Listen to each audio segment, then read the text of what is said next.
Nabil nomination కి వచ్చిన తరువాత అతని ఇన్‌స్టాగ్రామ్ పేజ్ లో ఓ వీడియో పెట్టాడు. నాకు ఓట్లు వేయండి, సర్వర్లు షేక్ అయిపోవాలి అని. ఆ వీడియో చూసిన తరువాత వామ్మో మనోడికి అంతుందా, కాస్త ఎక్కువ చేస్తున్నట్టుగా లేదు అనే కామెంట్లు కనిపించాయి. కానీ తొలి రోజు ఓటింగ్ తర్వాత చూస్తే అతను అనుకున్నట్టుగానే ఓటింగ్ ని షేక్ చేసేస్తున్నాడు. అంతేకాదు సోనియాకి మైండ్ బ్లాక్ అయ్యేటట్టు చేశాడు. Bigg Boss voting Bigg Boss season 8కి సంబంధించిన విన్నర్ కంటెంట్ ఎవరంటే విష్ణుప్రియ, నిఖిల్ ఈ రెండు పేర్లే ఎక్కువగా వినిపించాయి తొలి 3 వారాల్లో.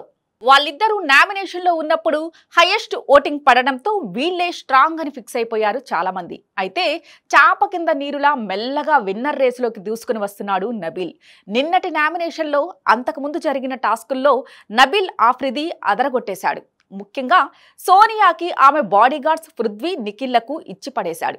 తన జోలికి రానంత వరకు నబిల్ తన పని తాను చేసుకుపోతూ ఉంటాడు. తన వరకు వస్తే మాత్రం చిన్న పెద్ద పక్కన పెట్టి ఇచ్చిన దానికి రెట్టింపు ఇచ్చేస్తుంటాడు. బిగ్ బాస్ హౌస్ లో ఎవరు జెన్యూన్ అంటే ఎలిమినేట్ అయ్యి బయటకు వచ్చిన వాళ్ళంతా ఫస్ట్ చెప్పేది నబిల్ పేరునే. అతనే ఏ మాస్క్ లేకుండా చాలా జెన్యూన్ గా ఆడుతున్నాడని బేబక్క, శేఖర్ భాష, అభయ్, నవీన్లు చెప్పుకొచ్చారు.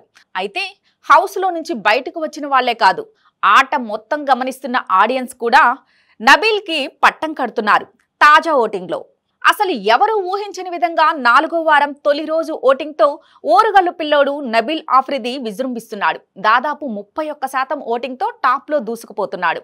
ఇక్కడ గమనించాల్సిన విషయం ఏంటంటే విన్నర్ రేసులో ఉన్న విష్ణుప్రియ, నిఖిల్లు నామినేషన్ లో ఉన్నప్పుడు వాళ్ళకి 20 నుంచి 25% ఓటింగ్ వచ్చేవి. వాళ్ళిద్దరూ నామినేషన్ లో ఉన్నప్పుడు మొత్తం ఓటింగ్లు సగానికి సగం పంచుకునేవారు. అంటే నామినేషన్ లో మొత్తం 8 మంది కంటెస్టెంట్స్ ఉంటే 50% ఓటింగ్ విష్ణు, నిఖిల్లు పంచేసుకునేవారు. అయితే ఈ వారంలో ఆసక్తికరమైన విషయం ఏంటంటే వీళ్ళిద్దరూ నామినేషన్ లో లేరు. నబిల్, మణికంఠ, సోనియా, ప్రేరణ, పృథ్వీ, ఆదిత్య, ఓం ఈ 6గురు నామినేషన్ లో ఉండగా నబిల్ ఆఫ్రిదికి ఊహించని రేంజ్ లో 30%కి పైగా ఓట్లను గుద్దిపడేస్తున్నారు ఆడియన్స్. ముందు రోజు జరిగిన నామినేషన్ ఓటింగ్ ని ఏ రేంజ్ లో ప్రభావితం చేస్తాయి అనడానికి ఇదే ఉదాహరణ. నిన్నటి నామినేషన్ లో సోనియాతో చెడుగుడు ఆడుకున్నాడు నబిల్. దాంతో ఆమెపై ఉన్న నెగిటివిటీకి నబిల్ కి పాజిటివ్ గా మారింది. దాంతో విష్ణుప్రియ, నిఖిల్ల కంటే ఎక్కువగా ఓటింగ్ శాతం నబిల్ కి వస్తుండటం విశేషం. ఈ వారంలో మొత్తం 6గురు కంటెస్టెంట్స్ నామినేషన్ లో ఉండగా అన్అఫిషియల్ పోల్స్ చూస్తే నబిల్ 31% ఓటింగ్ తో అందరికంటే ముందున్నాడు. ఎవరు ఏ స్థానంలో ఉన్నారో చూద్దాం.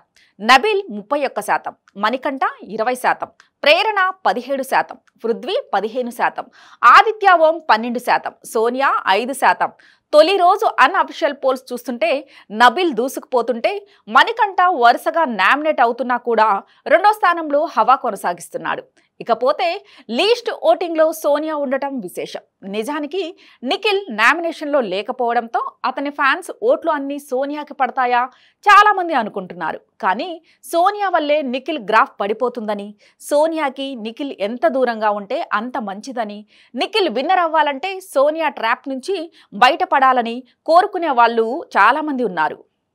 పైగా సోనియాతో పాటు అక్కడ పృథ్వీ కూడా నామినేషన్ లో ఉన్నాడు కాబట్టి నిఖిల్ మేలు కోరుకునే ఫ్యాన్స్ పృథ్వీకి ఓట్లు షేర్ చేయొచ్చు, లేదంటే మొత్తానికి ఎవరికీ చేయకుండా ఉండొచ్చు. అంతే తప్ప నిఖిల్ గెలవాలని కోరుకునే వాళ్ళు మాత్రం ఖచ్చితంగా సోనియాకి మాత్రం ఓట్లు వేయరుగాక వేయరు. ఇక ఇప్పుడు తొలి రోజు ఓటింగ్ లో ఇదే జరుగుతుంది కాబట్టి సోనియా లీస్ట్ ఓటింగ్ లో ఉంది. ఇక్కడ మరో ఆసక్తికరమైన విషయం ఏంటంటే నిఖిల్ ఫ్యాన్స్ సోనియాకి వేయకపోగా ఆదిత్య, ఓం ఓటింగ్ తక్కువగా పడే అవకాశం ఉండటంతో అతనికి ఓట్లు వేస్తుండటం విశేషం. ఎందుకంటే సోనియా ఎలిమినేట్ అయితేనే నిఖిల్ మరింత స్ట్రాంగ్ కంటెస్టెంట్స్ గా మారే అవకాశం ఉంది. లేదంటే ఆమె చెప్పినట్టు చేసి తన గెలుపుని తానే దూరం చేసుకుంటున్నాడు. కాబట్టి నిఖిల్ గెలవాలని కోరుకునే వాళ్ళు ఆదిత్య, ఓంకి మద్దతు ప్రకటిస్తున్నారు. పైగా నిన్నటి నామినేషన్లో సేవ్ చేయడానికి తనకి స్పెషల్ పవర్ ఇచ్చినా కూడా దాన్ని నైనిక కోసం ఉపయోగించి సోనియా విషయంలో తన అభిప్రాయం ఏంటో చెప్పకనే చెప్పాడు నిఖిల్. కాబట్టి ఇది కూడా నిఖిల్ ఫ్యాన్స్ గమనిస్తున్నారు.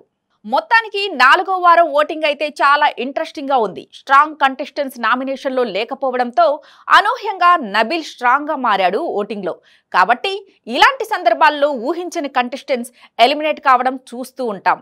ఓటింగ్ ప్రకారం చూస్తుంటే సోనియా ఎలిమినేట్ కావాల్సి ఉంది. కానీ చిన్నోడు పెద్దోడుతో రోజుకో రకం ట్రాక్లను వేస్తున్నాడు బిగ్ బాస్. కాబట్టి సోనియా కేంద్రంగా ఏదైనా కంటెంటెంట్ ప్లాన్ చేస్తే మాత్రం సోనియా సేవ్ చేసేసి ఆదిత్య ఓంని ఎలిమినేట్ చేయొచ్చు. పైగా ఈ వారంలో సోనియాకి సంబంధించి ఆమెకి నెగిటివ్ అవుతుంది అన్న ఫుటేజ్ని మెయిన్ ఎపిసోడ్లో లేపేస్తున్నారు. కాబట్టి ఆమెను ఎలిమినేట్ చేస్తారా అంటే డౌట్ అనుమానంతోనే ఉంది. మరి అయినా బిగ్ బాస్ లెక్కలు కాకుండా ఆడియన్స్ వ్యూ అండ్ ఓటింగ్ని బట్టి చూస్తే మాత్రం సోనియాకి బాయ్ బాయ్ చెప్పాల్సిందే.